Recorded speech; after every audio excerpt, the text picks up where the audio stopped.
All What's right. good, everybody? It's your boy Sunny, and I'm back again with another episode of Sunny Talks. And on today's episode, I'm here with a very special guest.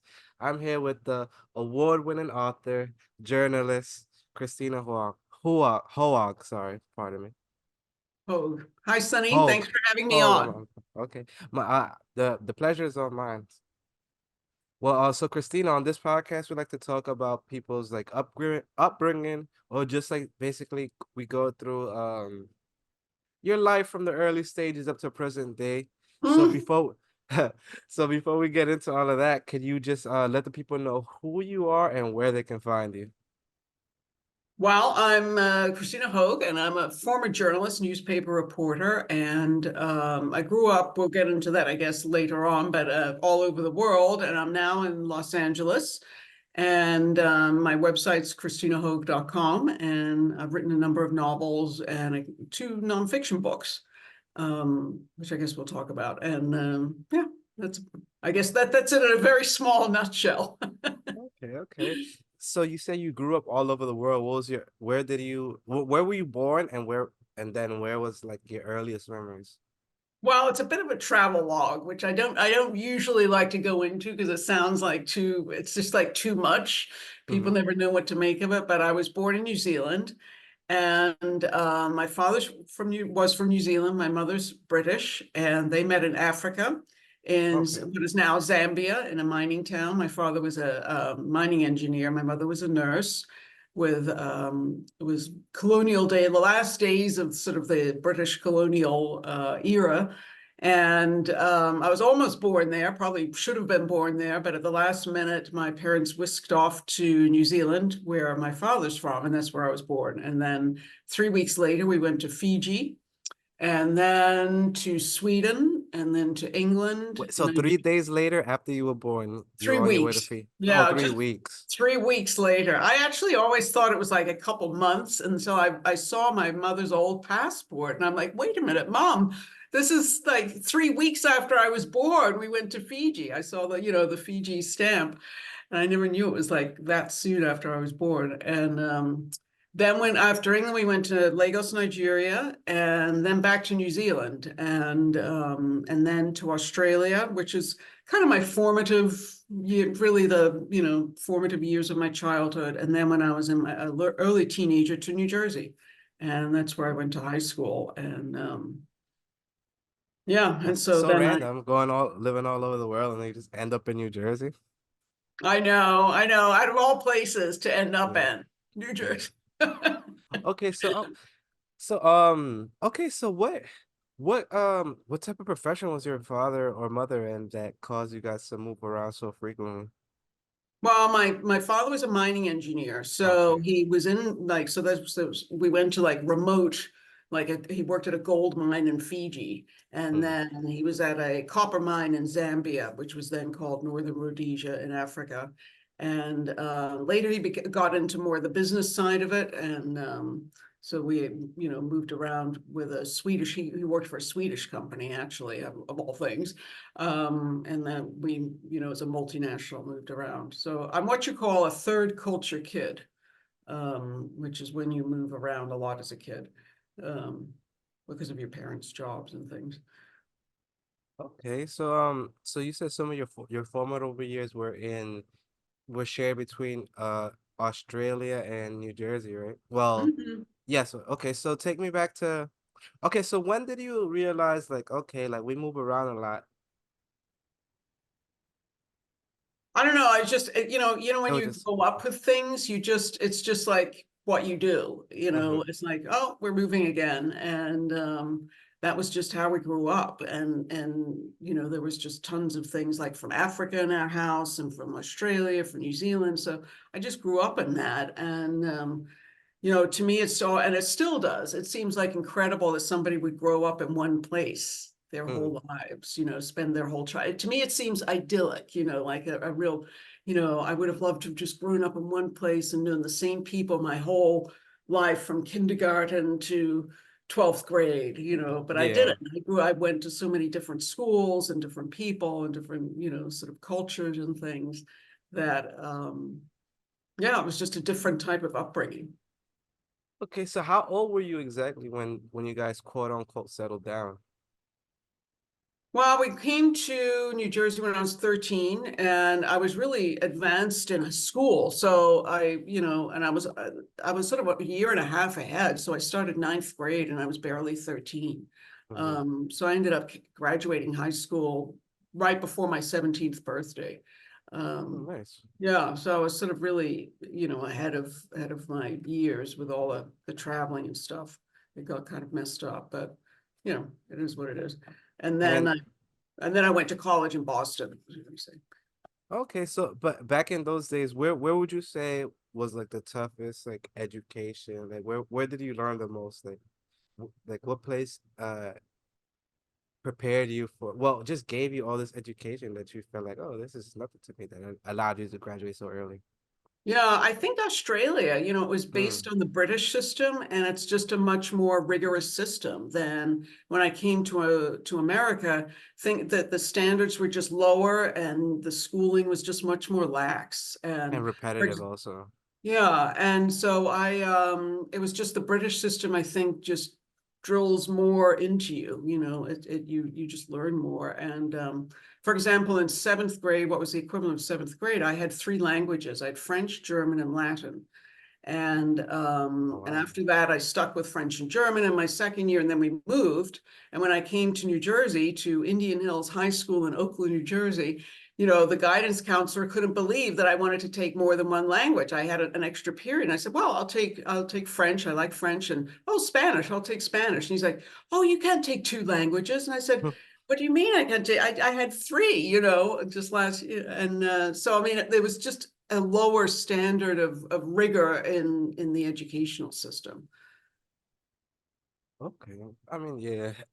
I feel like that's kind of like a prevalent narrative that always like pops up, is like people that usually, like even me when I grew up in the Caribbean, felt like the education once I came to like New York, like I felt like I was kind of bored by the time I got here. It's like you guys are studying the same stuff every year. I have to keep learning about the Revolutionary War and like bullshit that doesn't even matter. Like at least Mhm, at least over there, like they'll switch it up, and I'm learning about different parts of history and stuff like that. But mhm. yeah, Yeah, so I felt the history were really lacking. They really didn't teach a lot of history, and I think that's why Americans don't know a lot about geography and the yeah. world, because it's just not really taught, and they really could do a lot more with that, I Oh think. yeah, it's definitely American centric. We focus Yes, on yeah. us mainly and how we affect the, well, not necessarily how we affect the world, but they kind of like sprinkle in little facts about like, oh yeah, we were involved here and here and here, but they don't tell you like why they did certain things, or they just kind of give you an overview. I think it's just very US centric, Hmm. um, yeah, education and history particularly, Okay, so most of your years were spent in Australia. Can you take me back to like what was it like growing up over there? Well, first of all, the seasons are reversed. So right now it's Mm. summer down there. So we always had Christmas in the summer, and it was hot weather, and that was the big summer vacation from school. The schools would break up in December, and you would go back at the end of January. And so that was a big adjustment to come to New Jersey, and I had to get used to snow and the cold and the ice, which looks great on like a Christmas card. It's like, oh, we're gonna see snow and everything. Once it gets, you get into the real winter, it's so damn cold, waiting out for the bus at the bus stop in the middle of winter. But so definitely wasn't used to that.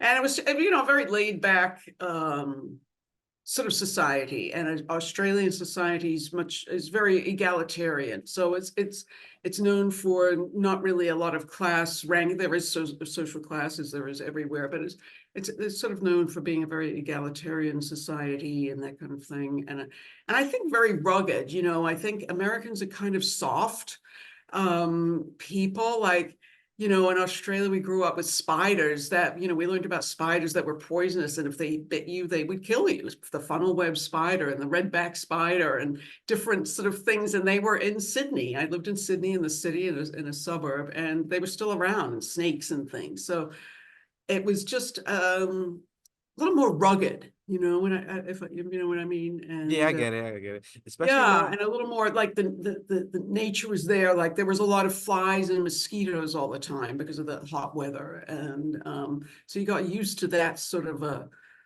atmosphere of dealing with nature on a daily basis. Yeah, like much more connected Sharks. to like yeah, much more connected to like the nature and just realizing your place in that order. Like, yes, we may be human, Yeah, but it was like just right. I mhm, didn't feel that, especially in New Jersey. It just there wasn't that kind of stuff around. And like when you went to the beach in Sydney, they would have several of the beaches would have big nets, these steel cable nets, and they were to keep the shark sharks nets. out. Yeah. And that kind of thing. So you were always aware of this sort of danger. Of in daily life and growing up with that. So I think it made me really sort of rugged, I'm and Americans aren't used to that. As a youth, were you able to go into like the outback and stuff like that? Did you go on like any Yeah, a little bit. excursions? Okay. My uncle had a wheat farm, and there were kangaroos, would come onto the Nice, wheat nice. farm to eat the wheat. Um, they were wild kangaroos There was and things like stealing that. wheat? Yeah, they would come, like rabbits come into a vegetable garden. The kangaroos, the brews would come in, and so they were really the bane of the farmer's existence with the Oh yeah. kangaroo. Yeah, didn't want them eating That's their hilarious. crops. Okay, okay. So living in Australia, any weird foods that you say you tried or part of that culture that may not Hmm. be average here in America?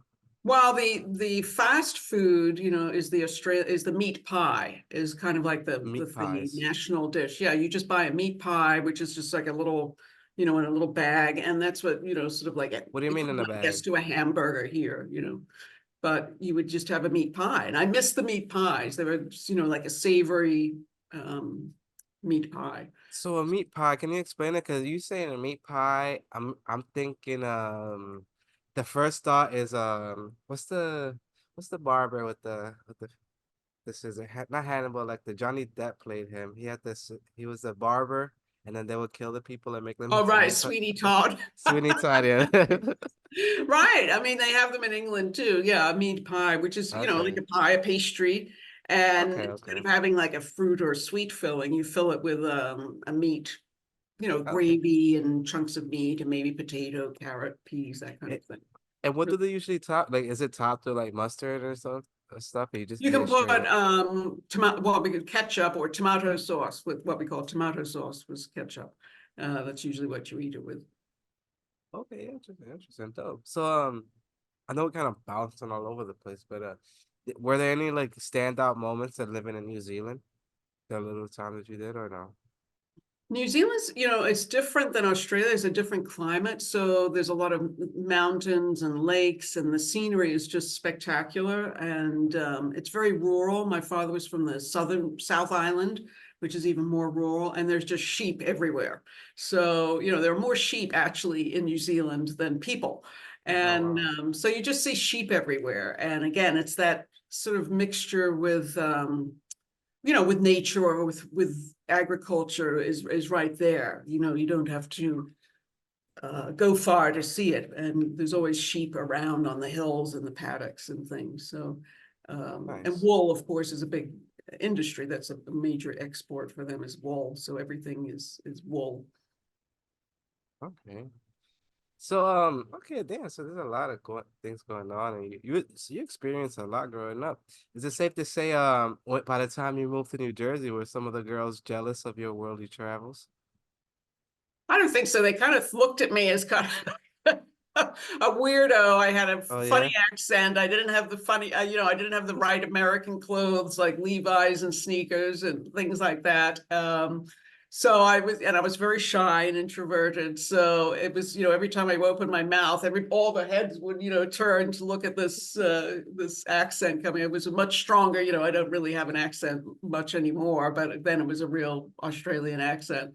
Okay. And so I don't think they were very jealous. And of course, I desperately wanted to fit in, with everyone, as you do at that age.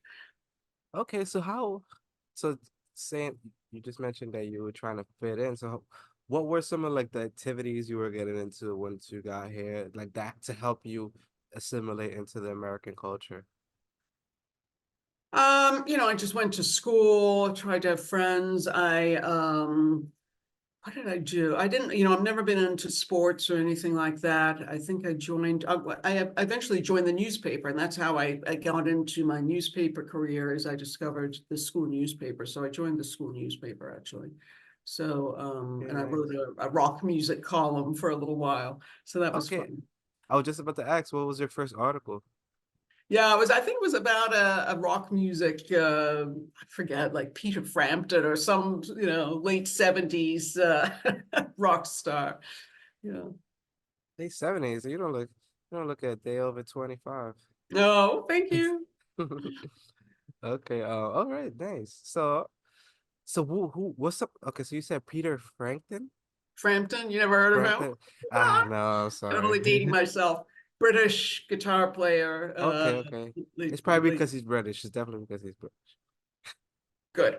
Yeah. Okay, so all right, so the 70s. So moving here in the 70s, how was it like what like you said, it was you weren't dressed like the people that were here. What were some of the other things that were kind of like cultural shocks for you, like that people were doing, or just the area you were in? Well, the kids, like everybody was very like, again, I was used to sort of like this British system. I went to school in a uniform, and it was a very strict uniform. I had a hat. We wore a hat, a dress, a blazer, to school every day. And when I went to the American high school, everybody just wore whatever they wanted. There were kids making out in the hallways. There were kids smoking. They had like a smoking courtyard. People were A smoking smoking pot. courtyard? Yeah, there was a courtyard for smokers. I don't know, they may have not have that anymore, but No, not at all. that's In gone. high school. Yeah, yeah, there So was and the students were able to smoke. yeah, yeah, That's wild. yeah, there was a smoking courtyard. And of course kids were smoking pot. I'd never come up against pot or anything, or any kind of, drug, like Mm. that kind of thing. So it was like super liberal, and that was just like, it was amazing to me. I am. So did you align yourself with like the hippie move? Not necessarily hippie movement, but like these liberal free thinking movements and like new age stuff. A little bit, not much. I mean, I was really kind of stuck to my, schoolwork and stuff like Mm. that. But yeah, a little bit. I mean, again, I wanted to fit in, so I had to sort of, you know, go along with the crowd to a certain extent. But yeah, I mean, as I'm sure you know, in high school, there's different groups and cliques and all that kind of thing. So I Okay, never so really fit in anywhere, to be honest.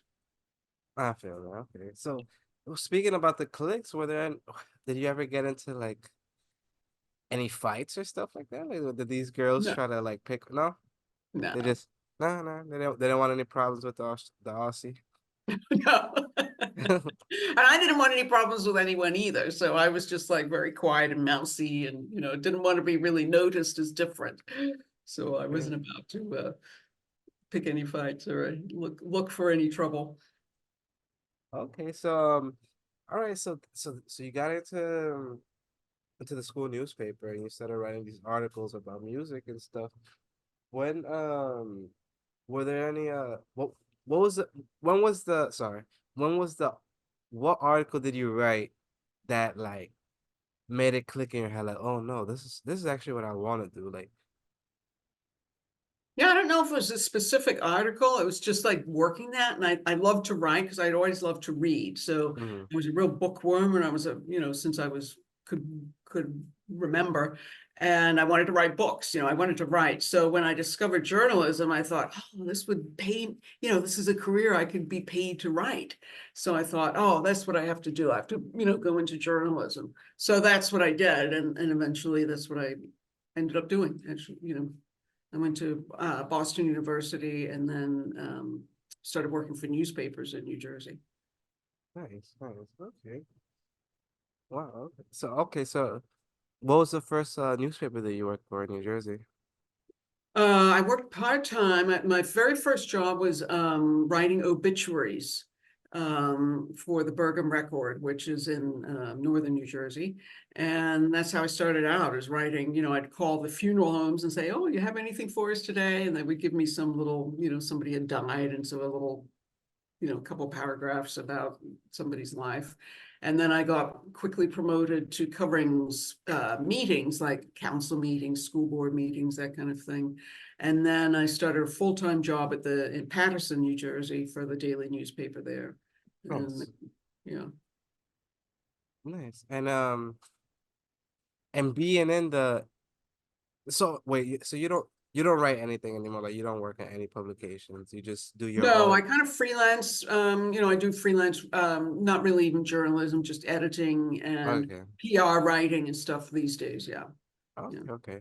Okay, well, so during your time in journalism, have you ever seen like any, or has there been any situations where you felt like out of place, where like, oh, they're trying to push an agenda, they want us to write a certain way? Like, have you ever noticed anything like that, or you didn't Yeah, get like into? well, all the time. They Oh always yeah. want, oh, people always want you to write a certain thing, that slant their way.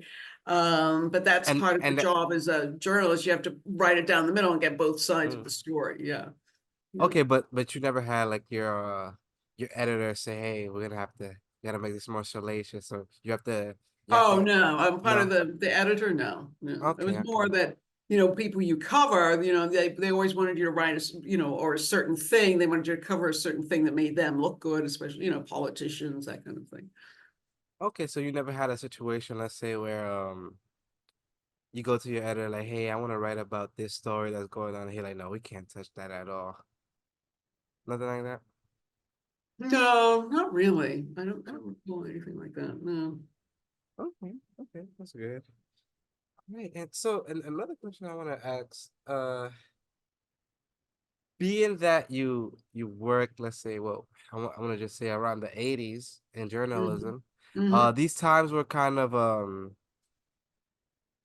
equality, let's say, for women and stuff wasn't necessarily there. Like yes, the laws were there in place, but maybe it wasn't directly like affecting like, the workplace. Did you ever have trouble, like let's say like your voice not being heard because you're a woman, or feeling like, oh, they're not taking me serious as a writer because I am a woman, or stuff like that, or no? I honestly never felt that. I really did. Mm, And I think a lot of that happened in the 70s. By the time I came along, it was um, pretty smoothed out. I mean, that said, I mean, most of the editors were men, but there were some women editors. And yeah, I can honestly say I never felt that. Um, okay, that's great. I think it was the generation before me that really sort of paved that way. Okay, so you didn't necessarily deal with any inequalities in the workplace. No, not really. No, I never felt that. Okay. Well, at least personal towards you. Maybe there were inequalities to other people, but for Yeah, women, you okay. exactly. Yeah. Okay. All right. Okay. So any landmark stories that you covered, or like big stories? Oh, yeah. Well, my most interesting time was really when I went overseas. I went to Latin America. I got bored sort of covering New Jersey, school board meetings and council meetings and all that kind of stuff. And I always wanted to be a foreign correspondent because of my background, my childhood growing up traveling all over the place. I really wanted to travel and write. So eventually I quit my job at the Trenton Times and I ended up going to Latin America, first to Guatemala, and worked for a little English language newspaper there for about a year. And then I traveled a few months and then I ended up in Caracas, Venezuela. And I ended up staying there about 7 years and I freelanced for many different publications, from newspapers, most newspapers in the US and the UK, a few Financial Times, Houston Chronicle, Miami Herald, New York Times, some magazines, Time Magazine, Business Week. Okay. So that was my most exciting time as a journalist, and I still miss it to this day because every day you would wake up and you never didn't know what was going to happen. I mean, there was always something happening. Um, I think the biggest story I covered was a coup attempt in 2002 in Venezuela. It was a 3 days of total anarchy when the political opposition overthrew the government, the President Hugo Chavez. And Oh wow. yeah, so it was pretty intense. It was really intense there for a few days. And I was busy, writing, and people were calling, what's going on there? I was on radio and out on the street and filing updates, and it's really intense. And till finally the coup collapsed and the president came back. He had been taken prisoner and was flown back into the capital, into Caracas, and got back into his presidential palace. But yeah, I mean, it was pretty intense. And so that was probably the biggest story that I ever covered. And I still miss those days of covering the exciting stuff. Y tú hablas español, Sí, hablo español. ¿sí? ¿Cuántos idiomas tú hablas?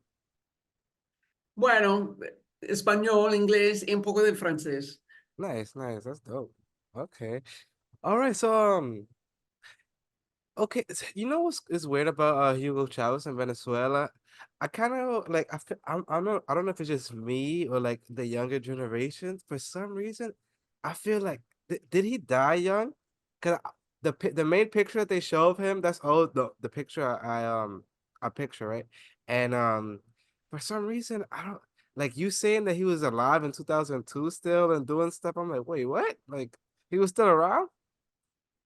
Yeah, when he died in, was it 2013, 15, something like Oh, maybe really? 13?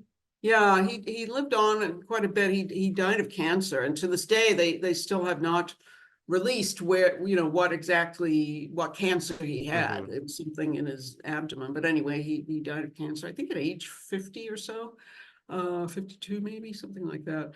But yeah, I mean, It's yeah, weird, he was, it was great covering him. It was a really intense time of him. He wanted to remake Venezuela in a more social justice, that in a leftist sort of revolution. He called it the peaceful revolution. So it was a really interesting time to be there. Okay, and being that you were there in those times, because that era, that era led into the current situations that's going on in Venezuela. And I've had one of my one of my guests before. He was a Venezuelan person, and he he was sent to America. Not now. I want to say what was that? Probably like 5 years ago, maybe 5 or 6 years ago. During that time where the war was picking up and stuff like that. So, what would you say? Like, how did we end up here? Can you say?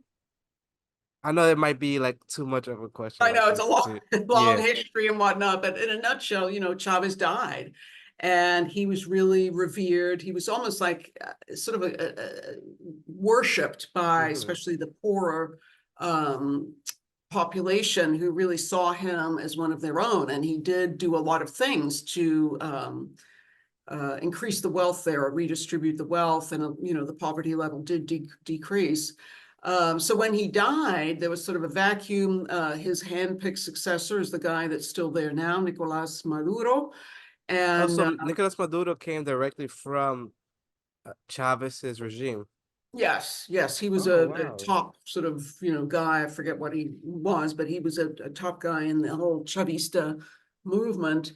And he took over, and he's really just really crack down on any kind of democratic government there.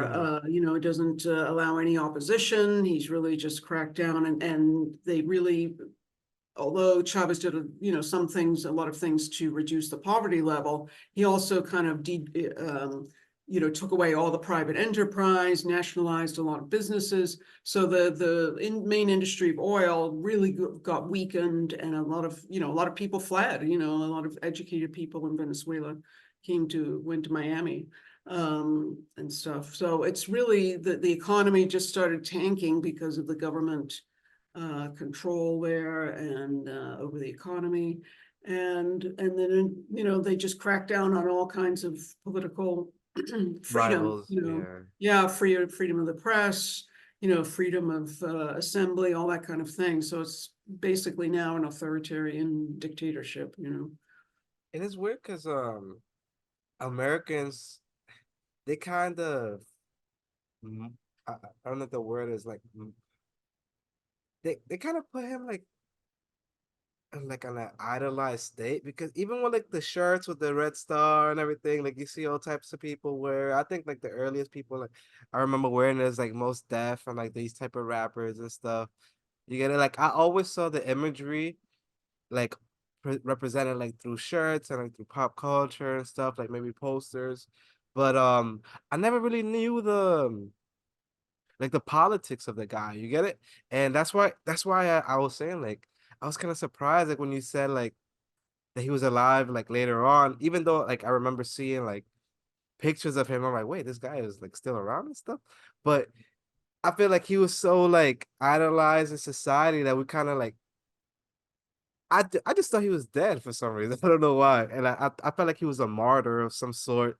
Like maybe I'm just like super like unaware of like what he actually like stood for. Yeah, But well, I feel he is dead. I mean, he is yeah. dead Well now, now, but yes, yeah. yeah, he's more recent history than he's more recent probably than you Yeah. thought.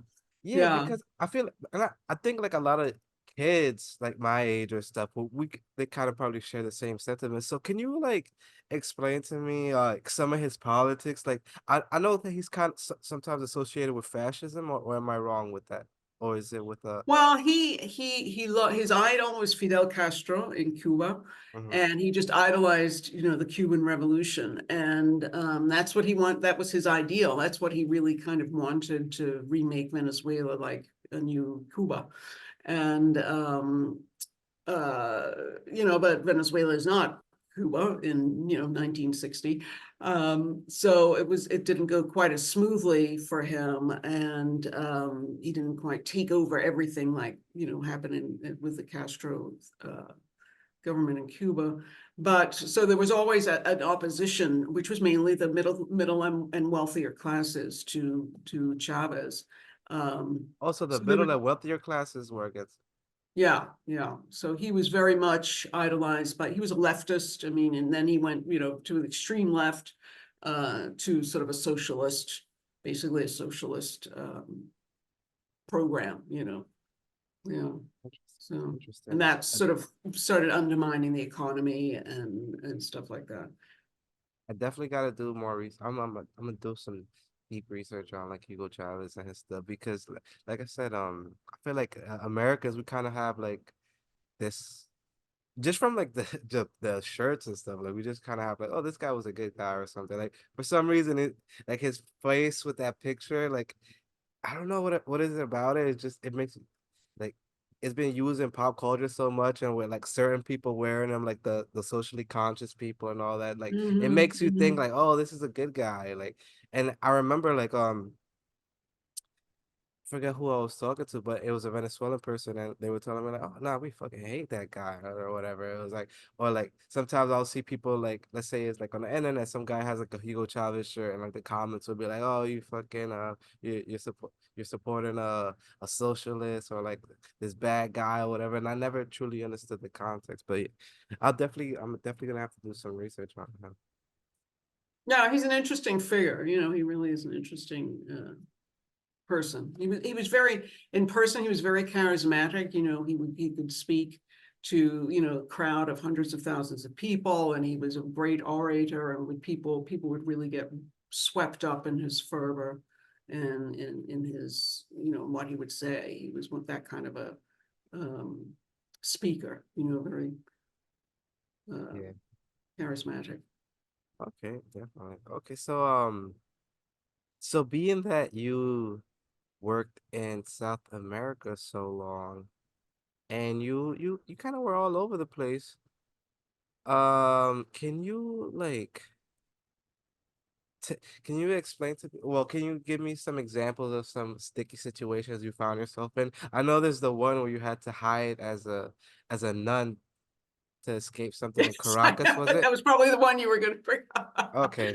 Yeah, well, I was doing a story about human rights violation, but really about Venezuelan's prisons, and which Mm-hmm. were well known as in human rights activism circles as being really terrible. And the worst of the worst was one called Katia Jail in the middle of Caracas. And so I wanted to go in and see it. And so I applied for permission with the Department of Prisons, the Ministry of Prisons, to go in as a journalist. And they said, no, we cannot guarantee your safety going in. And I thought, wow, that means I really have to go in there and see what's going on. Because it was totally controlled by gangs, and there were always murders in there and stuff like that. So another journalist, American journalist friend of mine, knew a nun who went in like every week or every 2 weeks or something. She would go in and sort of minister to the prisoners and things. And so I contacted her, and she said, yeah, you can come in, but you have to pose as a nun with me.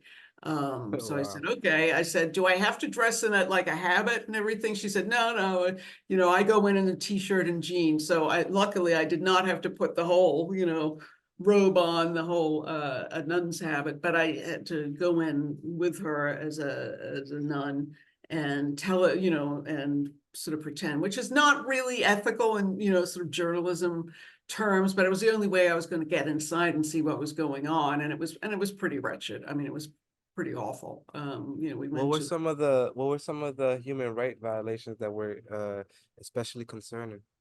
well, we went to like the infirmary, for instance, and there was nothing. I mean, the infirmary was this concrete courtyard, and there were prisoners there with HIV.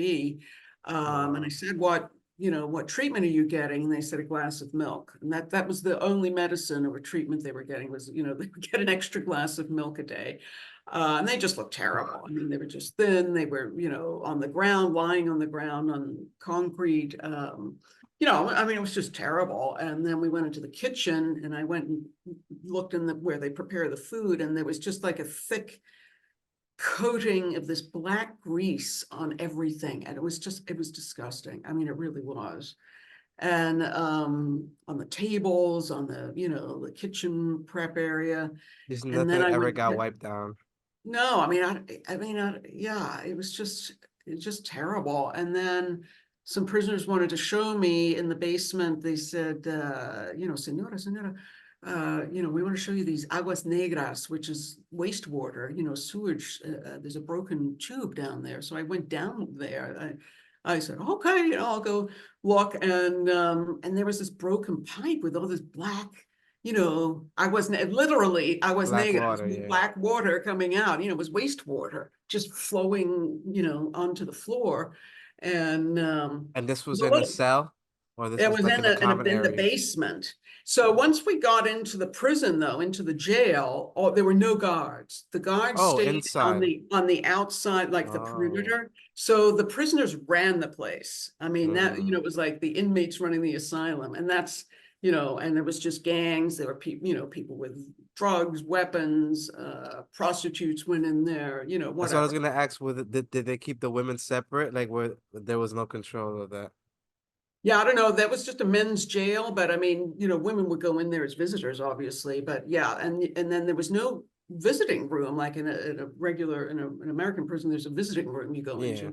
into. So you went right into the prisoners' cells, Oh and so we wow. went up to the cell blocks, and there was no like I went into one prisoner's cell, and the bed frame was sitting on these plastic buckets because they'd taken off the metal to use this to sharpen his shanks, And this one guy showed me his big shank that he had down the back of his pants. The bed legs were all weapons, and then there was no running water. They had like one tap for the whole floor. So they would fill up from this tap these big buckets of water, and that was their water for washing in, for cooking in, for whatever. So it was really, it was bad. And later on, Chavez, who was president then, did end up demolishing that prison and Oh, moving oh. the prisoners out to other prisons, which hopefully were somewhat better. But yeah, so Okay, that was damn, that's a interesting. pretty rugged day. Oh no, yeah, it sounds definitely like scary and there's like a lot going on. But like one of the points that you said like had me like stuck is like what was the point of concealing his weapon if there's no guards around? Yeah, I mean, it was just a free for all. So, at one point when I was in that basement looking at the black water, the guy's Mhm. showing me his shiv in his pants, and all of a sudden I'm thinking, I'm down here in this bait, no one's around. I better get the hell back upstairs. What am I doing down here? I'm with these two guys. And they were perfectly nice or whatever, but I was like, if something happened to me, I could scream, nobody would come. Mm-hmm. So I'm like, well, I think we better get back upstairs and, with Hermana, whatever her name was, the other nun. And And so what came from this experience? I'm assuming you wrote an article or something like did any was there any extra eyes put on the prison? Did you see any change come of it? not that I know of, but it did eventually get demolished, maybe a year, I don't even know when, maybe a year or two later. So, hopefully it did, get some attention with the Venezuelan government and say, international, eyes are on this, and it was known as a terrible place, but hopefully it just added fuel to the fire to get rid of that prison and hopefully improve conditions for prisoners in other prisons, in the other countries, other prisons. Yeah. Okay. Well, so you spent how long did you spend like because you spent a lot of time in South America. I'm guessing you were flying back and forth, or were you living there? Yeah, I Were was you just living an there. outpost? Okay. You mentioned Guatemala. What other country like how much time did you spend in other countries?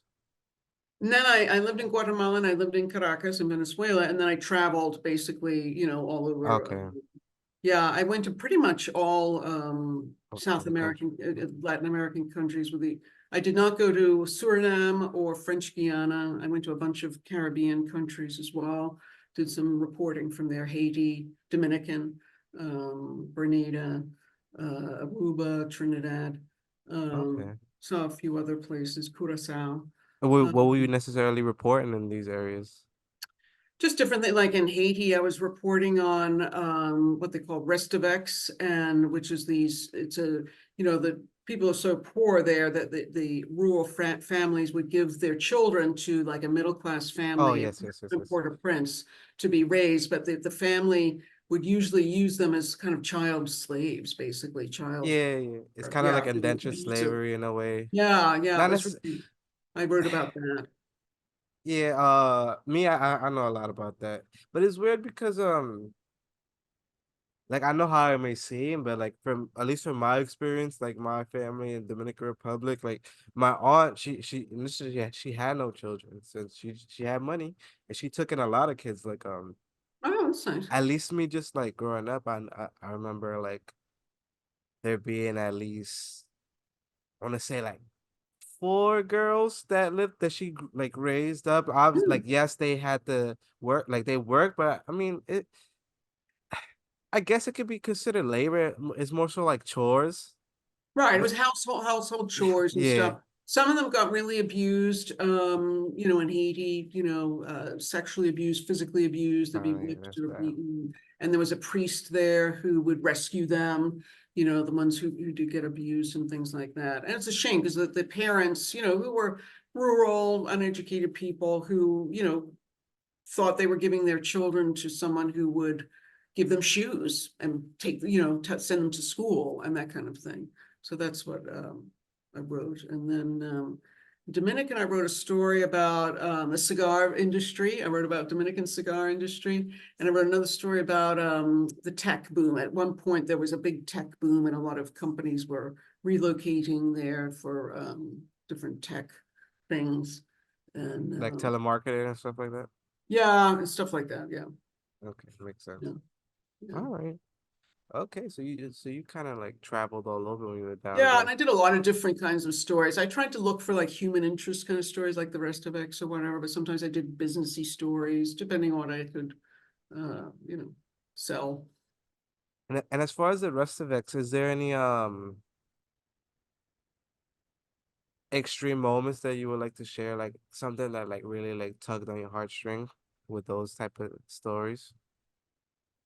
Just, I it wasn't really, I interviewed a priest and I think a former Restavek or something that he had rescued. But I mean, just when you go to Haiti, the poverty, I mean, and today it's worse, actually, Yeah. it's just it's soul crushing. It is grinding poverty.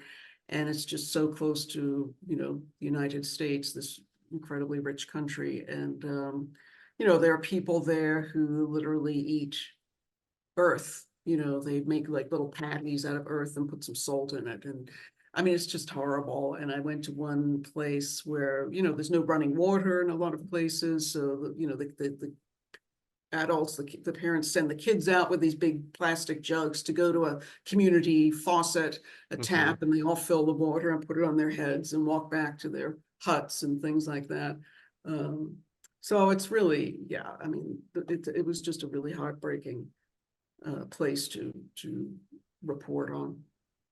Yeah, even like the access to water, like some to Americans, it might seem like oh whoa, like you have to go walk miles for your water, but like me with my family and stuff like that is normal. Like to us because we're used to it, like get it with the like that's part of Yeah, the I mean, we culture. take Yeah. that stuff for granted, but there are many places in the world where water, even the simple act is a daily, Shower. major thing. Yeah, you have to Hmm. go and get water for cooking, for bathing, for, washing clothes and all that stuff. It's all by hand, none of it's, they don't take it for granted. And, and people were everywhere on the roadside selling because there are no jobs. So they just sell, and they would sell little tiny packets of salt, or a single cigarette, or little tiny packets of ketchup I saw. And so that's all that people had money, if they had a little bit of extra money, they could buy a little packet of ketchup.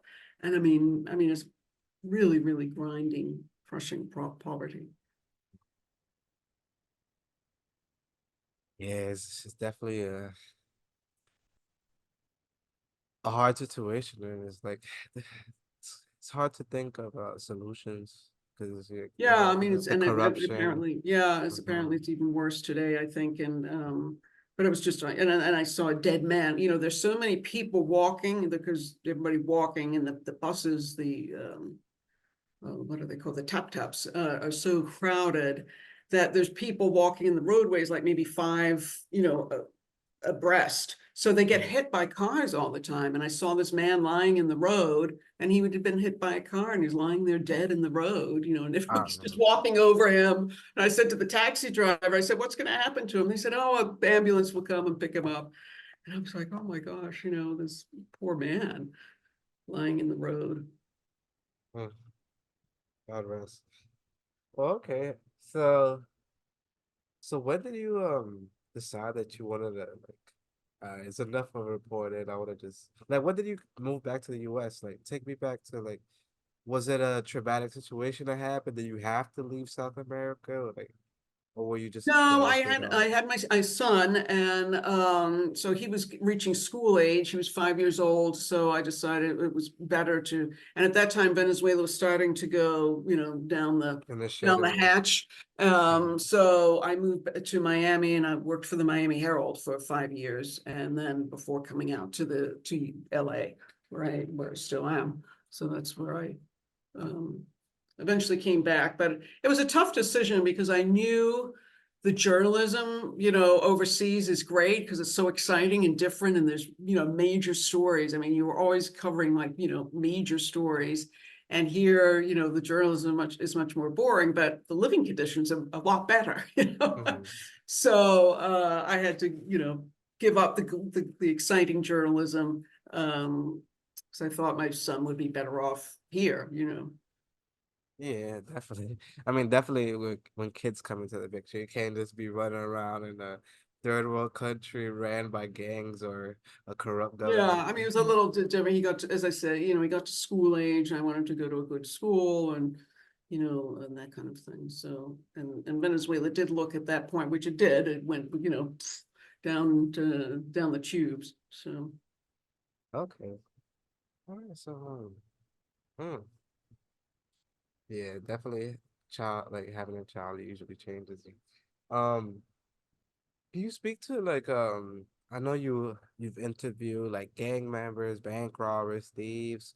Did you run into any like narco trafficking so down there or like drug dealers like on like a bigger level? Like did you do any stories like that? I didn't. It was definitely there. I don't think it's as big as then in Venezuela as it is now. I think they've taken over, but it wasn't the kind of thing that I really went after. I do know, some other journalists who ended up writing books and stuff on that. But Mhm. I didn't really cover a lot of that narco trafficking stuff. But it was Yeah, there was definitely one, around. I forget her name, but I think,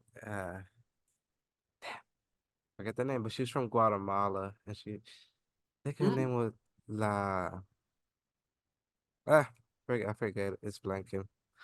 Okay, but okay, so you didn't really dive into that world. I know that world could be a little scary. So can you yeah. speak on some of the gang members that you like interview? Like what were the gangs down there? Well, that was mainly in El Salvador, and Oh, okay.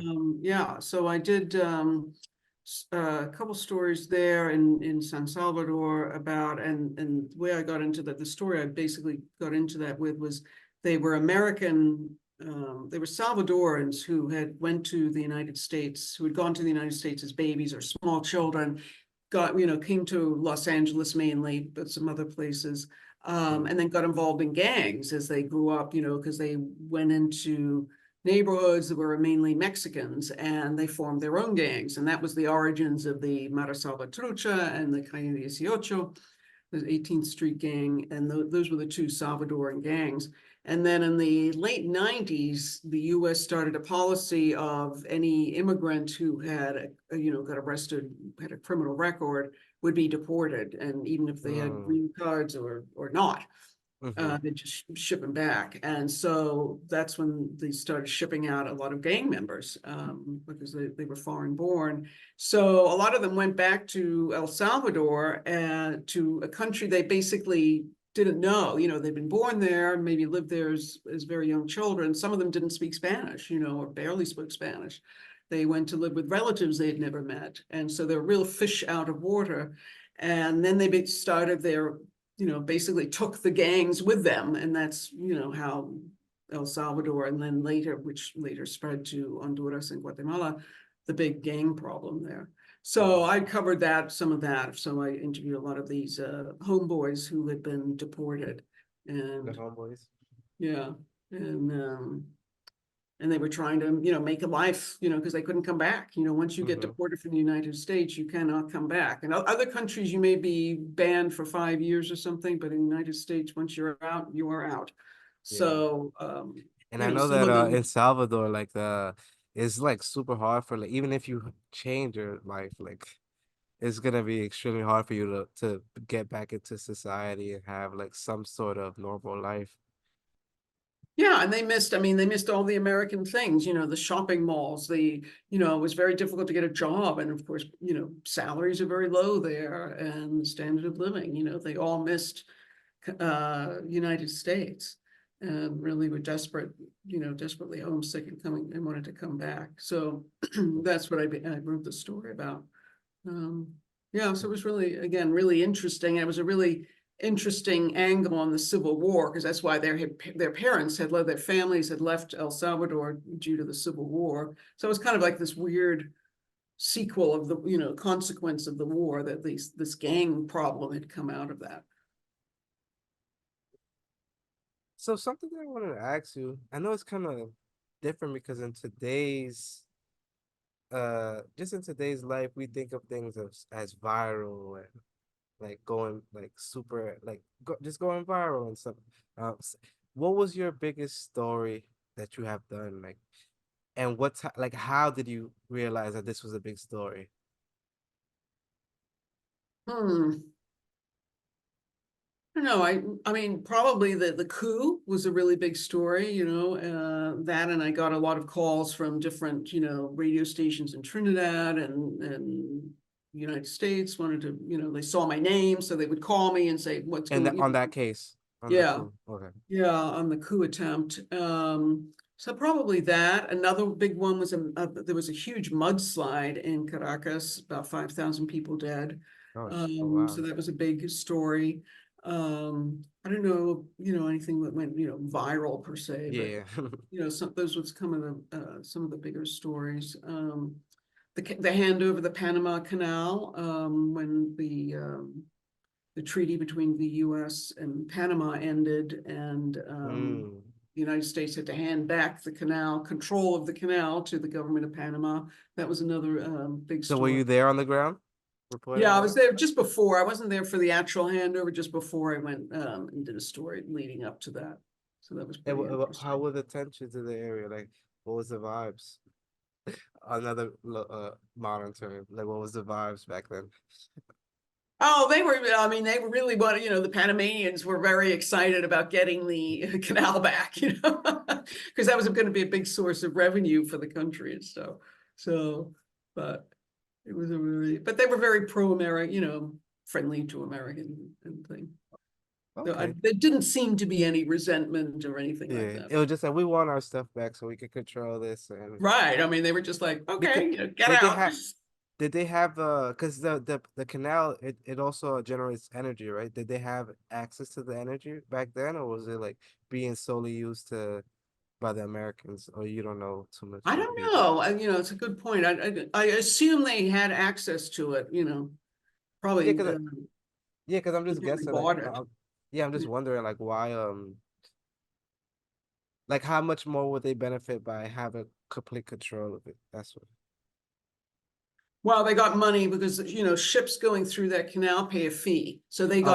they got that payment direct payment for that, Okay, nice. all those ships and going through. So that was going to bring in, a lot of money. All right, that makes sense. Okay. So during your time in South America, did you ever deal with any did you ever like research any indigenous tribes or anything like that? Yeah, a little bit. I did a couple stories. One was about, indigenous, there weren't a lot of indigenous tribes in Venezuela, but there were some. And, some of them they would come to Caracas to make money and, they would beg on the streets and stuff. So I covered one story about that. I went into the Amazon another time, not deep into the Amazon, but just into the jungle and, went to a couple villages, the How was villages that? we lived. And, How was your time in the villages? yeah, it was cool. I mean, and again, I mean, it's super, very, very primitive sort of lifestyle. They live in little huts, little bamboo huts, and they showed me how they make their flour out of manioc root. They grind it up and make a flour and like a cassava bread and stuff like that. And, go around really in canoes, dig out logs to make these canoes to go around the river. So but there's a big lack of protein. So there were a lot of NGOs there trying to get them to raise guinea pigs or other sources of animal protein Hmm, to improve their diet. Um, okay. It's funny that we think of stuff like that, like, oh, we got to improve their diet, but they've been existing for, let's say, thousands of years on these types of diets. So it's like maybe it works for them in their own way. yeah, I mean, or I don't know, maybe their source of animal protein was drying up. I don't know, but yeah, they do hunt animal. There are Yeah. animals. They hunt Okay. there and stuff like that. But I never got to go deeper. I really wanted to go deep into the Amazon, and then Chavez put in a thing, which actually was good, that you had to have a special government permit to go Hmm. into like Yanomami territory and things like that, further into the very deep Amazon, to protect the indigenous tribes from missionaries. There were a lot of missionaries, and that people would go in to the jungle. Okay. And during your time in South America, did you run into like any I know in Venezuela there's like some like uh Afro Latino populations, but like did you run into any groups like the Garifuna or stuff like that? No, I mean, the Afro-Latino, there's a lot of Afro-Latinos in Venezuela, and they sort of were, mixed in with the Mm-hmm, population. yeah. They tended to be along the coast, which is where the sugar plantations were. So there were more blacker communities along the coast. Mm. Um, and then further inland, there would tended to be whiter, like in the mountains, like in the Andes Mountains. But it was a very mixed, racially mixed, diverse population with indigenous, European and African, um, all kind of mixed in. Oh, Uh, yeah. Okay. Nice. but I did So go in Guatemala. I did go to, again, on the Caribbean coast side of Guatemala, there's a black settlement of Garifuna, had their own language, and they were, from escaped slaves, actually from the Caribbean islands, several hundred years ago, came there, made a little colony, or I guess a little settlement, and they're still there, Okay. And I wanted to ask you about one of the stories that I saw on your website, and it was you were arrested trying to find your home in Africa or something like that. Let me. Oh, yeah, a couple of years ago. So I went on this big trip because I wanted to go sort of investigate my childhood to all these places that I had lived, and I didn't really Mhm. have a big memory of. So I went on this trip.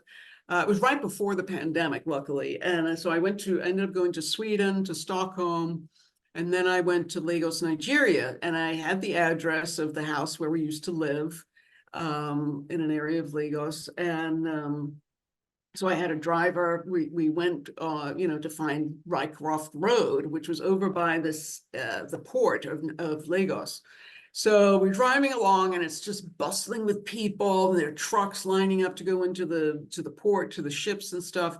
So I'm just taking, a few photos out the window. And then all of a sudden, we're very slowly going along in the traffic jam. This policewoman is in front of the car, stopping us, with her hand up. And she goes to the driver. She says, "What are you doing? What are you doing? And the guy's like, "Well, we're just driving along." And he's like, what's the matter? And she's like, "She was taking photos. She was taking video. She was taking a video." And I'm like, "Oh, what the deal? What is the deal here?" So anyway, so we ended up having to pull over to the side of the road. Another policewoman came, so we had these two policewomen on either side of the car, and she thought I think she thought I was some kind of spy because it was the port area, and I was taking photos. But I mean, I was taking photos of just people along the roadside. It wasn't even any vehicles in it.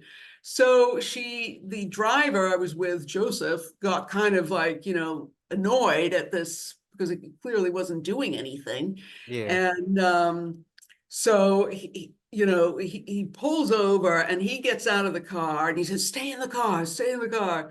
So I'm like, "Okay." And he goes to talk to this woman, the police officer, and I'm in this car. And so, of course, by now a big crowd has gathered around, and I'm like to watch this white lady in this car. What is she doing here? And now she's getting in trouble with the police. So this crowd of people is looking at me in the car like in a goldfish bowl. And I'm like, "Oh God, now what?" And and then she came back, and then Joseph made a phone call. I don't know who he was calling, and he was calling some kind of police complaint, citizen complaint line or something, I think. And then she wanted my camera too. She wanted my phone, and I didn't want to give it to her because I didn't think I would see it. I would get it back. Mhm. And I just showed her the photos. I said, "See, these are the photos I took," and swiped through the photo, but she still wasn't satisfied. So we ended up driving to the police station and to see the local commissioner. And there was no police car, so we had to take the police officers in the car. And then all of a sudden she What? sees we had to take the police. Yeah, but the cops had to pile into our car, drive over to the police station. Meanwhile, the other cop, she's like, she looks at one of the photos. She's like, "I know who that guy is. I know him. I know him." So she runs off, and she brings back one of the guys that I had just Looking a picture of. randomly taken, and then was the photo. So he piles into the car as well. What? And so we all, ship off to the police station, and we troop into the commissioner's office, who he was this very, tall, very, good looking, very well dressed guy. And he's like, "What is the matter here? What is the matter here? What is going on?" And she's trying to say, "She was taking a video. She was taking a video." And he's looking at me, and he's like, "I want to hear from you, madam. I want to hear from you." And I said, so I explained, I lived here when I was a baby. I came back just to see where I lived, and we were on our way to Rycroft Road, over there, and that's it. And I was just taking some random photos out the window. And he looks at the photo, I hand him, and luckily on my phone, I had a picture of me as a baby with my father in front of the flat. And he said, and I said, and I handed it to him, I said, that's where I lived. And he said, oh, that is you? That's you? And I said, yes. And he's like, oh, and I said, yes, it was a long time ago. And that was that. I mean, he, clearly saw it was just completely ridiculous. So we ended No, up, yeah. yeah, he sort of told off the policewoman who then we had to take her back to her position, No back to her way. little kiosk, her little police station at the intersection. And how was she on the ride back? Was she She still was being a fine, bitch? didn't really say anything at that point, what could she Okay. say? She had egg on her face, but I mean, it was just like this crazy thing. And yeah, A waste of time. yeah, it was a complete waste of time.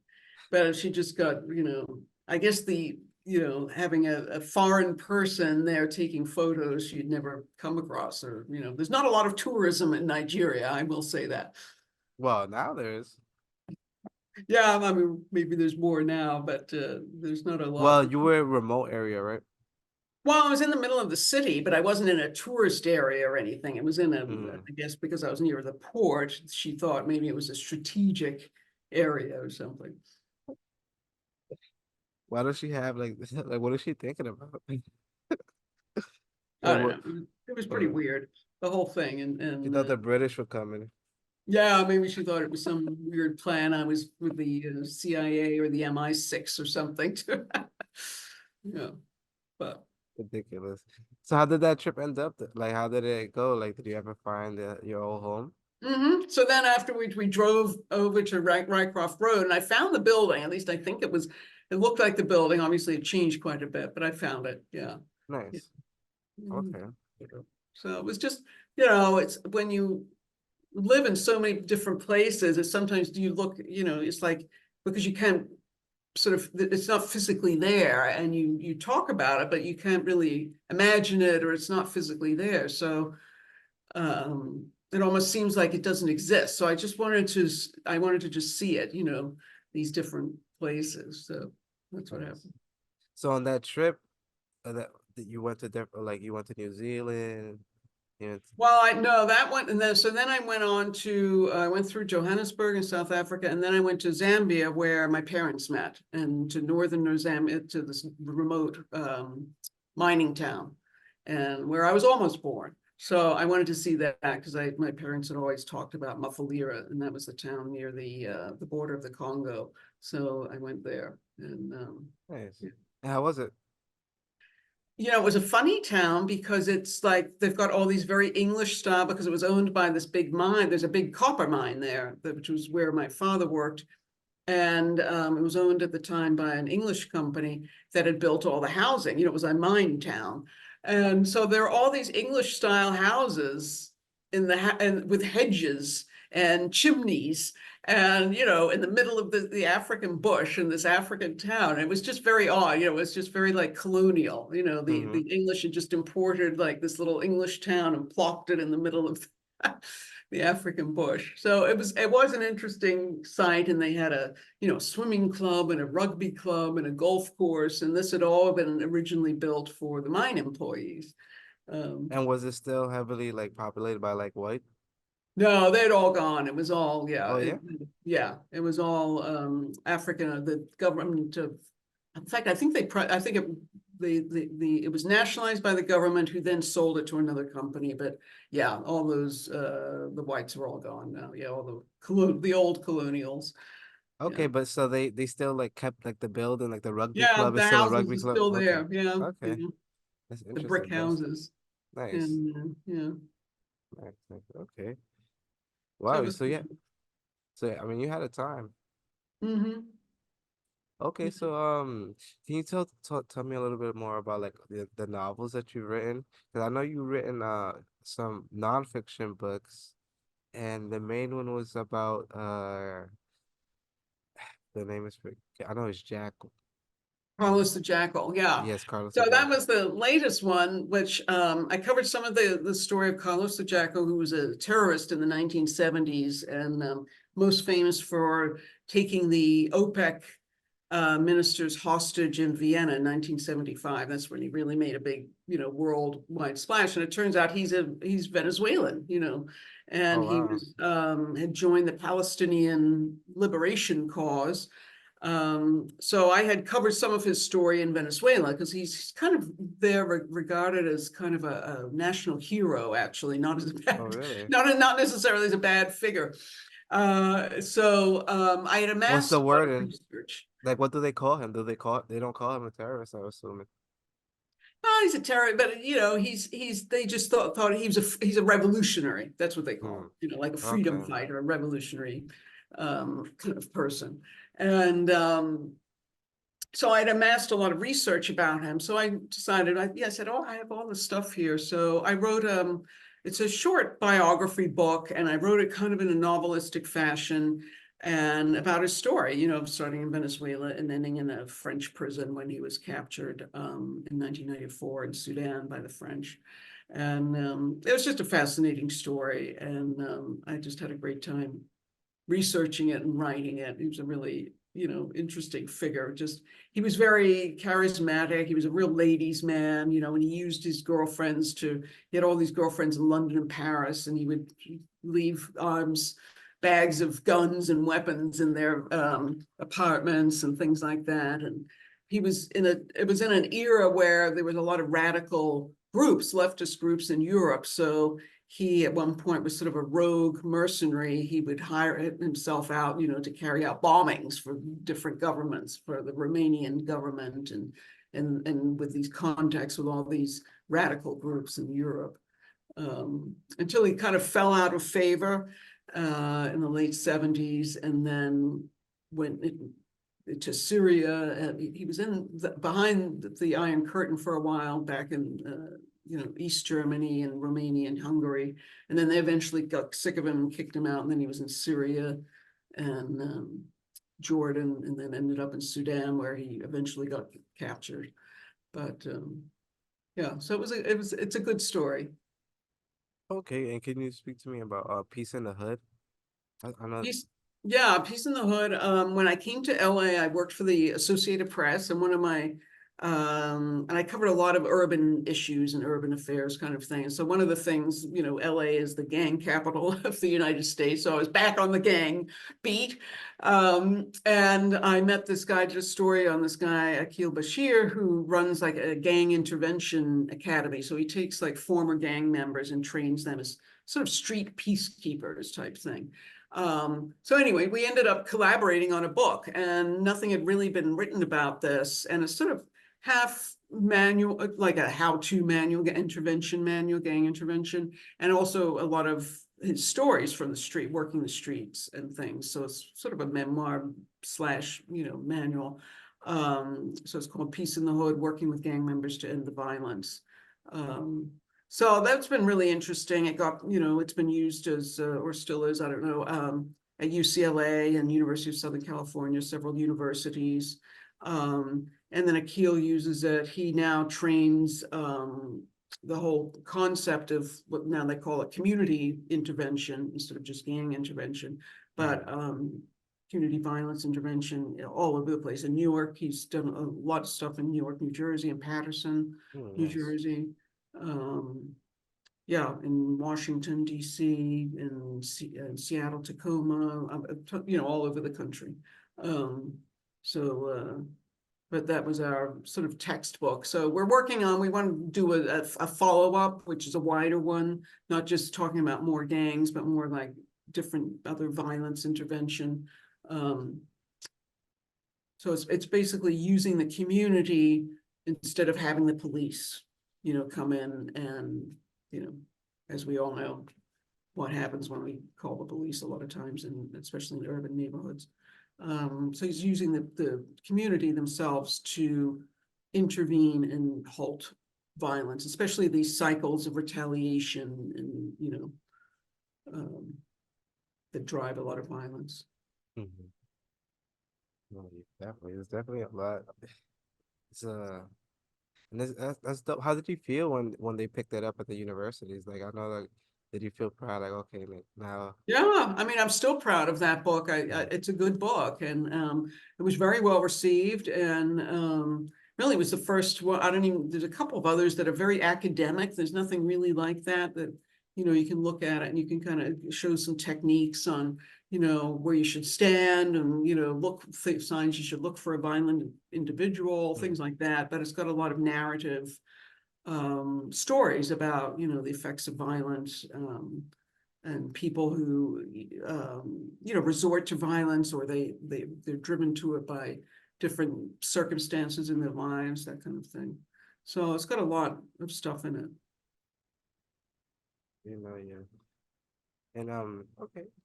So what really drives you to like write these I know you wrote a book about that's aimed towards young women. Mm-hmm. Yeah, that was Girl on the Brink. That's a YA young adult novel.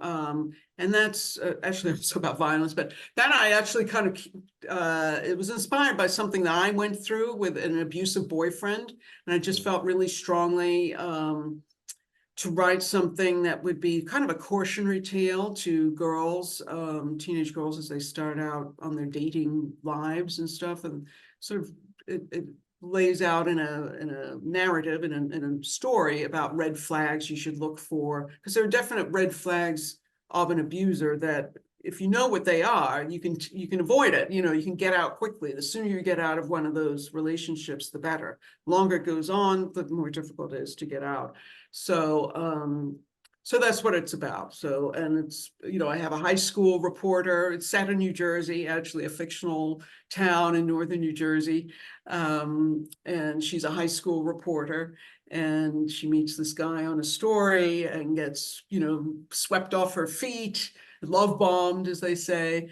And then, he starts revealing this dark side to him, and he's very emotionally manipulative and gets physically violent and that kind of thing. And then finally she has to break away with it from him, and then he stalks her and then goes after her, because that's what's the typical pattern is they don't just walk away.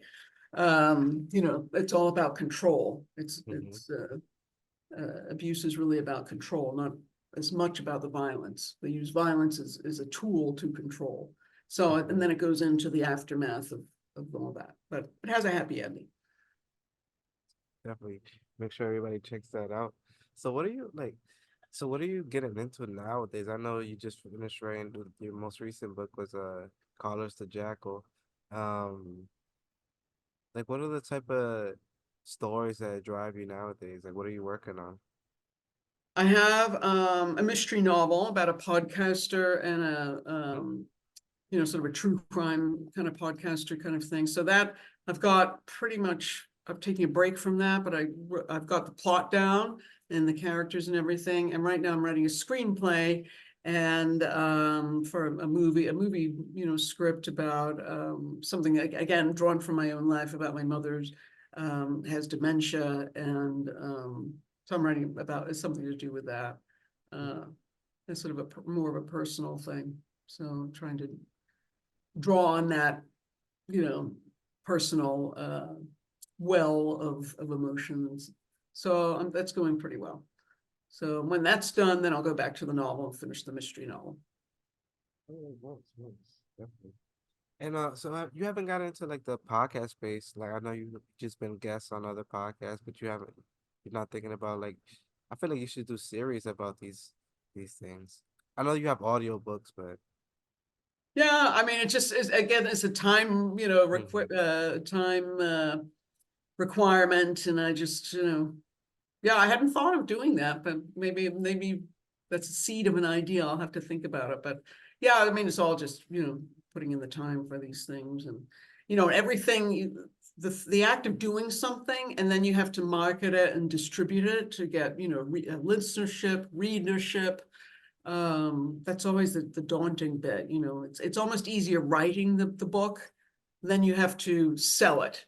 Mhm. So, and publish it and then sell it, and keep marketing it. And so, it's a very different side of any creative endeavor. Even doing, a podcast, you have to then get your listeners and audience and stuff.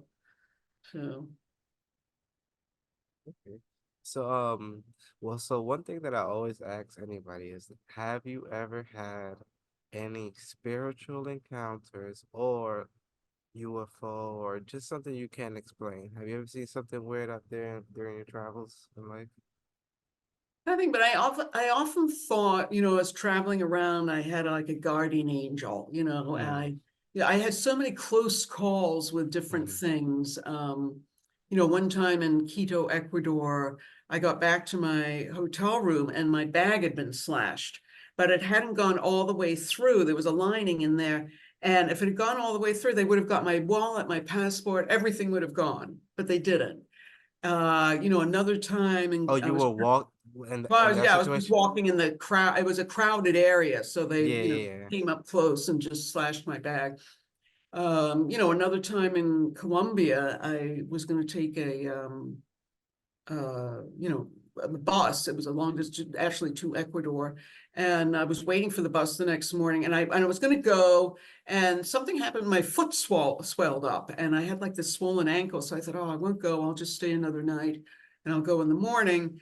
And then I got to the bus station, and the bus coming on the same highway that I was going to be, going on was late, and everybody was like, "Oh, what's happened? What's happened?" And eventually the bus came in and it had been held up, by highway robbers, which is a fairly common occurrence. And I thought, oh my God, if I had taken that bus, I would have been on that same highway and I probably would have got held up, Mm-hmm. by the bandits, because they were holding up the buses on that highway. So I often felt that I had like almost, like a guardian angel looking out for me on these different things, in my Nice. travel. Because I was by myself. I was all, I travel by myself, and I'm a pretty brave person. I'm not scared or anxious or anything, but trusting. But knock on wood. Uh, I feel that I've been lucky, and Yeah. maybe I've got the guardian angel looking after me. Nice. That's good. That's good. But, okay, that's good. I mean, I definitely could see how that is definitely a thing, especially going through like and living in all these countries and war-torn areas and just like shaky situations. Yeah. Okay. And Yeah, so I've never had anything like paranormal. I don't think I've ever had anything kind of, paranormal experiences. But you definitely never seen any UFOs or anything like that. no, I've never seen anything like that. Um, So one thing I almost forgot to ask you was, can you tell me about your work with prisoners? So did some work yeah, with I prisoners. used to, for a while, I was a creative writing teacher at a prison here in Los Angeles County. And I'd go on the yard. It was mainly lifers. It was all lifers actually, or very long sentences. Um, And it was fantastic. I think it was one of the best experiences of my life, actually. And it was just really rewarding. They were really, really grateful and appreciative. Most of them saw very few people from outside, the family members, because they'd been in so long, had basically forgotten about them. Or they saw them very rarely. So they were really appreciative of anyone coming into the outside. And, some of them, most of them, were not even high school graduates.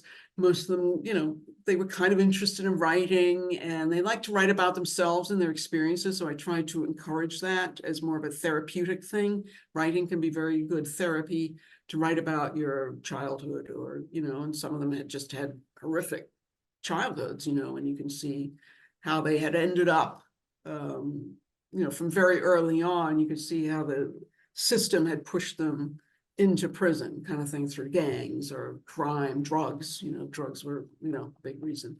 And so I think writing about those experiences really helped them. And I had one student who actually ended up writing about some, childhood sex abuse that he had undergone. And it was the first time he'd ever kind of written or, confessed that he had kept it inside. And he really was really thankful to me for sort of encouraging and bringing that out. It's a Mm-hmm. real breakthrough for him. And so I really felt it was a valuable experience both for me and for them, and Yeah, and it was a great, bunch of guys. It was just really a cool experience. And as I say, just very grateful. They were very grateful that I was there and spending the time with them.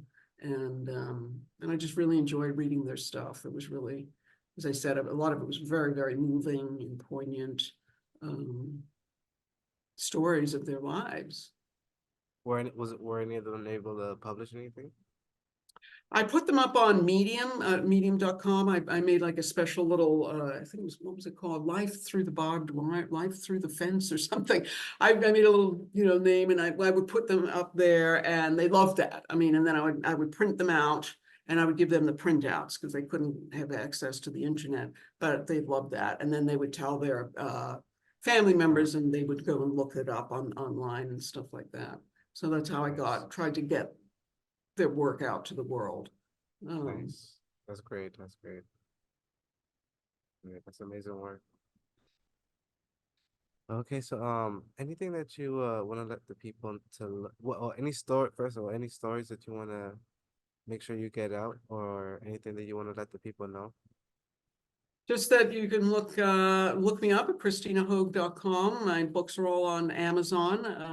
I have another book about gang members called Skin of Tattoos, which was based on it's a novel, but I based it all on interviews I did with gang members, both in Los Angeles and El Salvador. So it's all kind of true. And it's funny because speaking of the prison, I had given it to some of the prisoners, and they handed it to some guys who had been in a Latino gang and to read, and I got a report, and I was a little nervous. I was like, because this is going to be the real test of fire if I got the realistic, if it sounds like an authentic thing, because I really put a lot of work into it, and I got a good report back. They said, oh, tell the Blanquita she did a firme job. She did a really good job. They really loved the story.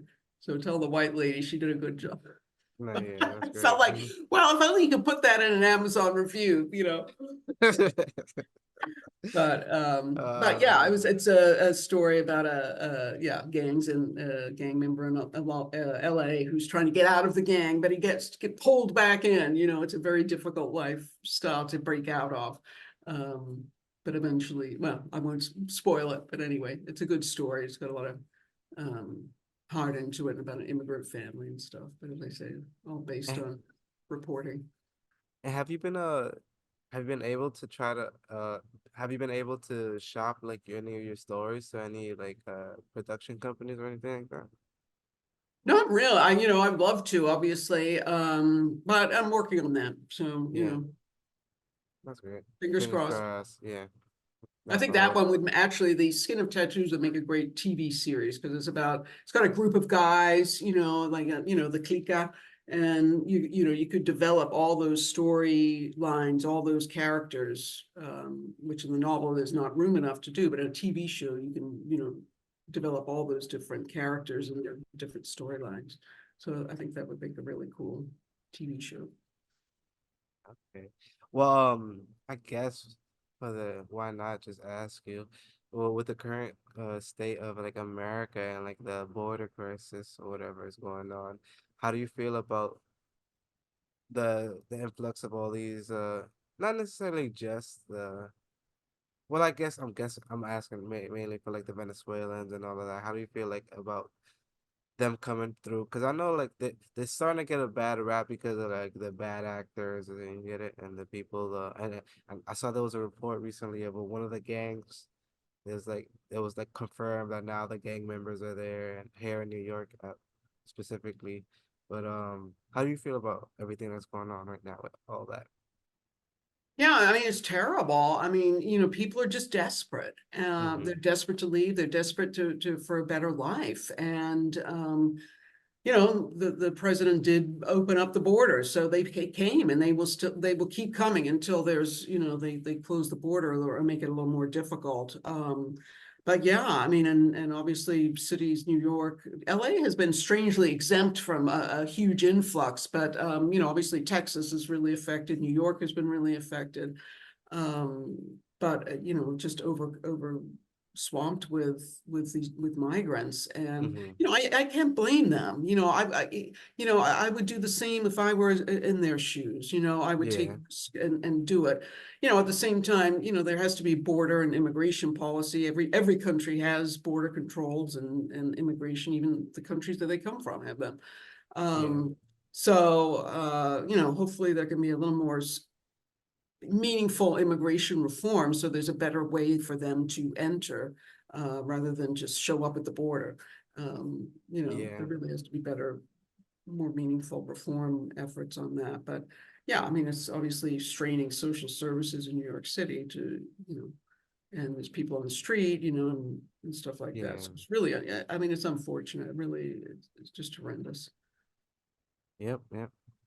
Word. Well, okay. So, once again, can you let the people know where they can find you and what they should check out if they want to just give Yeah, them a check out it's recommendation? ChristinaHoag.com. You can look me up Amazon, a bunch of other, I'm in a couple libraries. You can try and find me, or if not, request my book, the library, get the book. I've got audiobooks of all my stories, all my books as well, if you're into audiobooks. Um, Are you yeah. big on Medium yourself? Yes, I've got an account on Medium, got a lot of stuff on there too, different articles, short stories. Yeah, Okay, nice, nice. I I will like definitely. Medium. Nice. Make sure everybody checks that out. I'm definitely gonna have the link in the description for her website. And just like that, guys, it's been a great episode. Thank you, Christina, for stopping by. I appreciate everything. Yeah, well, thank you for having me. Great My talking to you. pleasure. You as well. And Okay. just like that, guys, it's been a great episode. Make sure you like, comment, subscribe. Go follow. Well, go yeah, go follow Christina because she's on social medias, I believe, right? Yeah, Yeah, I'm and on all those social media. That's right. I'm on Facebook, Instagram, Twitter, or X, or whatever it's called. yeah. Yeah, all that stuff. TikTok. Yeah. Okay, great. Oh, even TikTok. Wow. I'm even on TikTok. I don't have a big presence on there, but I am on there. Okay, nice, great. But just like that, it's been a great episode. See you next time.